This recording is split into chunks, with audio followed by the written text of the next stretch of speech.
બનાસકાંઠાના થરાદમાં ઉત્તરાયણના પર્વ દરમિયાન એક તરફ આકાશ રંગબેરંગી પતંગોથી છવાયું હતું તો બીજી તરફ પતંગની કાતલ દોરી અબોલ પક્ષીઓ માટે કાળ સાબિત થઈ હતી। થરાદ શહેરમાં પતંગની દોરીથી 8 જેટલા કબૂતરો લોહી લુહાણ હાલતમાં ઘાયલ થયા હતા।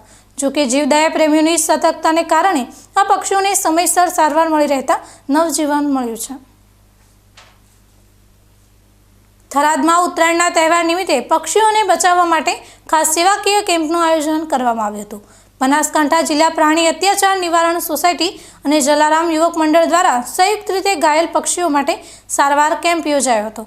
શહેરના અલગ અલગ વિસ્તારોમાંથી કુલ 8 કબૂતરો ઘાયલ અવસ્થામાં મળી આવ્યા હતા। આ તમામ પક્ષીઓને તાત્કાલિક કેમ્પમાં લાવી પશુ ચિકિત્સકો અને સ્વયંસેવકો દ્વારા સારવાર આપવામાં આવી હતી। સારવાર બાદ 2 કબૂતરો સંપૂર્ણ સ્વસ્થ જણાતા તેમને ફરી આકાશમાં મુક્ત કરવામાં આવ્યા હતા, જ્યારે બાકીના 6 કબૂતરોને વધુ સાર સંભાળ માટે બાબર સ્થિત જલારામ ગૌશાળા ખાતે મોકલી આપવામાં આવ્યા હતા।